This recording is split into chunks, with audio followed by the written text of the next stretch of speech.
survived the children's blizzard of 1888.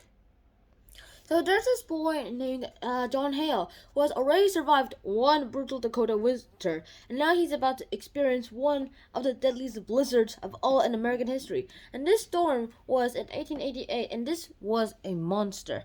A frozen hurricane that slammed into the America's Midwest without warning. And within hours, hundreds would be dead. Thousands were terrified, lost, and freezing.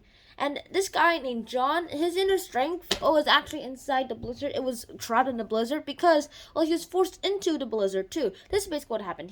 His family, including his father, his mother, his sister, his silly little sister. You couldn't hear me, could you? Well, this is what I say. Do I have to muffle myself? The thing is, there was this guy named John Hale who decided that he was not a pioneer and that he would rather be back in his old home of Chicago, and that was basically where he would be heading to next time. Then he stuck in Dakota. So then they realized that there was a blizzard coming very soon, winter very soon, and this is basically what seemed to have happened. Number one, they decided to stockpile their resources. They decided to stockpile themselves with resources and lots of other things that seems to be going on too. And number three, there is something that seems to be growing on throughout this whole thing. I mean, would John ever find his way home?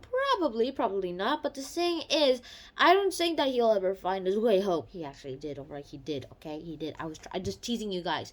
John did find his home. He also found 3 other friends that he made just recently.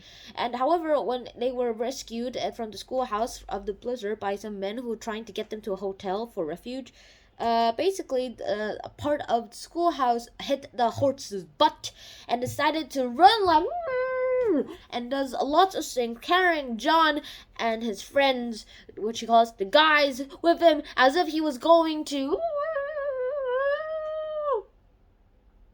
That was a curse, by the way. I just muffled my voice. So that is all I can say right now. John would find his way home, but however, when they finally jumped off, they landed in a haystack and they had to make shelter inside it. They went inside the haystack, and would you know, haystacks turns out to be comfier than the outside of a blizzard. They decided to spend the time trying to tell each other stories, keeping warm, and trying not to sleep, and also reciting the poems that they thought were boring. Turns out they weren't so boring after all. One of them was summer, which actually also made them warm thinking about it. One of them was about a cowboy and all that kind of things. One of them was about a sailor and stuff. And others were about topics that turns out weren't so boring. They just recite all those poems that they were forced to recite because they got in trouble too. And so that is basically what happened. What would you do if you were in the blizzard, in the middle of a blizzard, like called the children's blizzard? Personally, I would just hide in the school. I would try to find refuge underground. I would try to make an underground bunker beforehand, so that when the blizzard strikes, I can just go down inside there and just wait for the worst to go over, and so that we'll be also stock some food there too, so that we can just get in. We can just live on it for a while, and most likely these blizzards happen. We have to expect these blizzards to happen for at least a month or 2. So try to stockpile as much as food that you could eat for 2 months. And if you die somehow, well, it's game over. So that's the end of today's episode.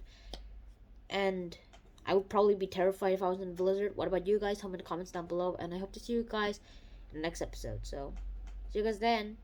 Schnan out. Peace.